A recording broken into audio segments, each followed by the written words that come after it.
దేవునికి మహిమ కలుగునుగాక. అనుదిన దైవ కృపా కార్యక్రమం ద్వారా దేవుని మాటలు వింటున్న దేవుని బిడ్డలైన మీ అందరికీ ప్రత్యేకమైన వందనాలు తెలియజేస్తూ ఉన్నాం. నా దేవుని కృప మీకు తోడైయుండునుగాక.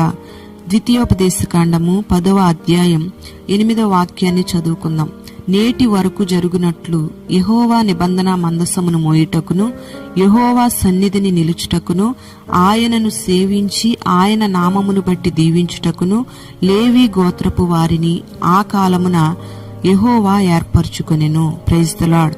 ఈ వాక్య భాగాన్ని మనం గమనిస్తే దేవుని సన్నిధిలో మనం నిలబడాలి అంటే దేవుని చేత మనం ఏర్పాటు చేయబడాలి అని తేటగా ఈ వాక్యం మనకు తెలియపరుస్తూ ఉంది. మరి ఆనాడు ఇశ్రాయేలీలు 12 గోత్రాలున్నారు. ఆ గోత్రాలన్నిటిలో ఒక గోత్రమైన లేవి గోత్రాన్ని దేవుడు ఏర్పాటు చేసుకుంటూ వచ్చాడు.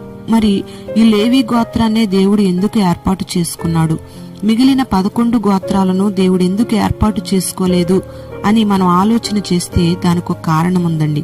అదేంటంటే దేవుడు ఏమనుకున్నాడంటే ఇశ్రాయేలీల గోత్రాలన్నిటిలో ప్రథమ ఫలం అనగా జ్యేష్ఠులందరూ కూడా నావారే అని అనుకున్నాడు.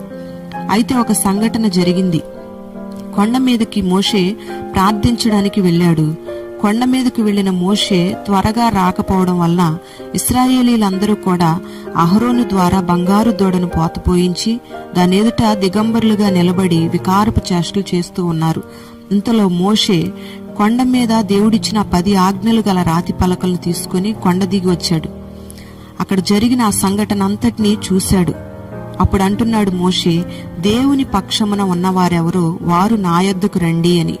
ఈ పిలుపుకు లోబడి లేవీయులు మాత్రమే మోషే యొద్దకు వచ్చారండి.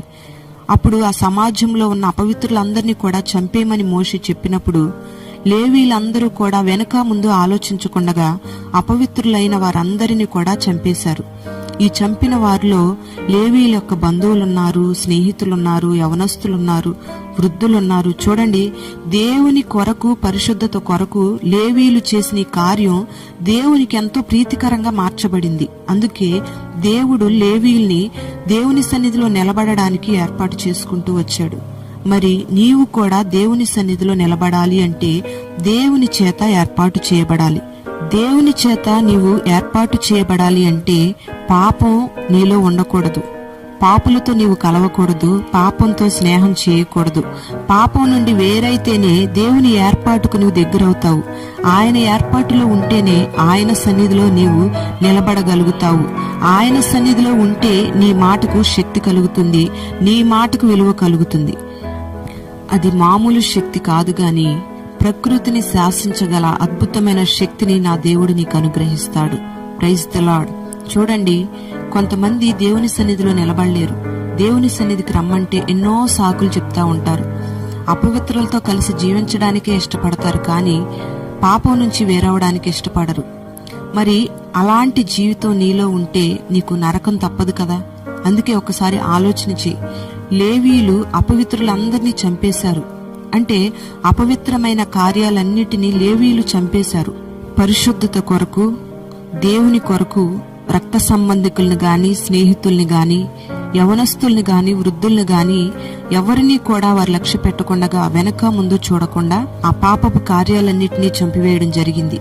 మరి నీ జీవితంలో కూడా బంధుత్వాల ద్వారా, స్నేహితుల ద్వారా, యవన కాలపు స్థితులను బట్టి, నీ జీవితంలో ఎదురవుతున్న సమస్యలను బట్టి నీకు అపవిత్రమైన కార్యాలు ఎదురవుతాయి. అప్పుడు నీవు వీటి ద్వారా కలుగుతున్న అపవిత్రత అంతటిని చంపివేయగలగాలి. వారిని గూర్చి నువ్వు ఆలోచిస్తే నువ్వు పాపంలో పడిపోతావు, దేవుని సన్నిధిలో నువ్వు నిలబడలేవు. అందుకే నువ్వు దేవుని కొరకు, పరిశుద్ధత కొరకు దేనినైనా విడిచిపెట్టడానికి సిద్ధంగా ఉండాలి. వెనక ముందుకు ఆలోచించకూడదు. లేవీల వలె దేవుని పక్షంగా నీవు నిలబడాలి. దేవుని ఏర్పాటు ద్వారా దేవుని సన్నిధిలో నీవు నిలబడగలగాలి. అట్టి కృపను దేవుడు మనకందరికీ అనుగ్రహించునుగాక. ప్రార్థన. పరిశుద్ధుడవైన తండ్రి, నీకు వందనాలు చెల్లిస్తూ ఉన్నాం. నీ సన్నిధిలో నిలిచి ఉండాలంటే నీ ఏర్పాటులో ఉండాలని, నీ ఏర్పాటులోకి రావాలి అంటే అపవిత్రత అంతటినీ చంపివేయాలని మీరు తెలియపరిచినందుకై నీకు స్తోత్రం. పరిశుద్ధుడవైన నీ పక్షంగా నిలబడి అపవిత్రతను చంపివేయడానికి నీ బిడలందరికీ మీరు కృప దయచేయండి. ఈ దినాన నీ సన్నిధిలో నిలబడడానికి నీ బిడలకు కృపను అనుగ్రహించండి. నీ బిడల కుటుంబాలను మీరు దీవించండి. బిడల కుటుంబాలు ప్రతి ఒక్కరూ కూడా నీ సన్నిధిలో నిలబడగలగాలి, నీ చేత ఏర్పాటు చేయబడాలి. అట్టి కృపా కుటుంబాలకు నీ బిడ్డలకు మీరు అనుగ్రహించి మహిమ ఘనత ప్రభావాలు మీరు పొందుకొనమని నజరేయుడైన యేసు నామంలో ప్రార్థిస్తూ ఉన్నాము తండ్రి. ఆమేన్.